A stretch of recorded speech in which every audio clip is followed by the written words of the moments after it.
Les principaux sacrificateurs, les scribes et les anciens se moquaient de lui, en disant qu'il descende maintenant de la croix, et nous croirons en lui. Matthieu 27, 41. Aujourd'hui encore, le monde religieux rejette la croix de Christ, ou l'ignore. On se refuse à suivre un sauveur crucifié. Ah, s'il descendait de la croix, on croirait plus volontiers en lui. Comment accepterait-il d'être crucifié avec Christ? Ceux qui aiment les premières places, qu'on les salue et les appelle maîtres dans les endroits publics. Matthieu 23, 6, 7. Ils disent et ne font pas. Et s'ils condescendent à l'action, c'est pour être vus des hommes. Matthieu 23, 5. Ils n'aiment pas la croix, bien qu'ils se donnent le nom de chrétiens. C'est que l'amour du pouvoir et l'amour des louanges sont sauges, inconciliables avec l'esprit de la croix. Et ceux qui passaient par là se moquaient et branlaient la tête en disant « Toi qui détruis le temple et le construis en 3 jours, sauve-toi et descends de la croix. » Marc 15, 29, 30. La foule passe près de la croix. Toutes les classes sociales y sont sans doute représentées.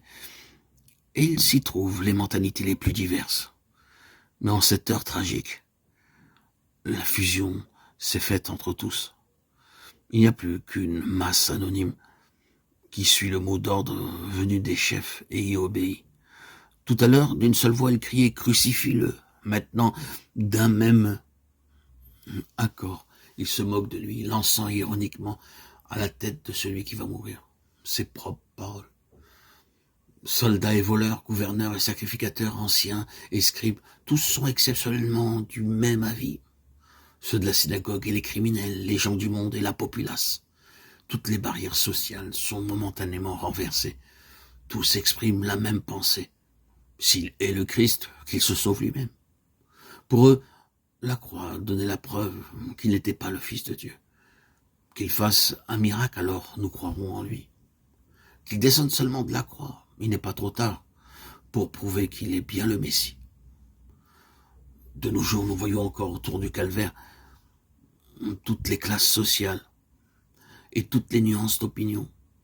Mais tous, mondains et sages de ce monde criminel et gens religieux, hochent la tête en passant devant la croix et pensent, comme les contemporains du Seigneur s'unissant de la sorte aux puissances des ténèbres qui se liguèrent alors contre le saint et le juste.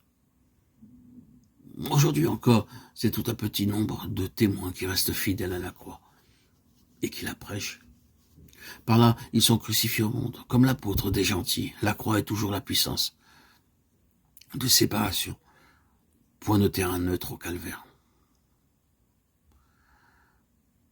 Si en ce jour de défaite apparente, nous avions été, nous aussi, les témoins du supplice, eussions-nous dit que le scandale de la croix serait à jamais notre plus grand sujet de gloire? Et aujourd'hui, voulons-nous prendre sa croix? Sommes-nous prêts à être rejetés du monde? Du monde avec ses intérêts égoïstes et terrestres, ses ambitions, sa vaine gloire. Sommes-nous prêts à être rejetés du monde religieux avec son christianisme sans croix et sans roi, qui veut enlever notre Seigneur, nous le dérober? Jésus a souffert hors du camp. Sortons donc du camp pour aller à lui, en portant son opprobre.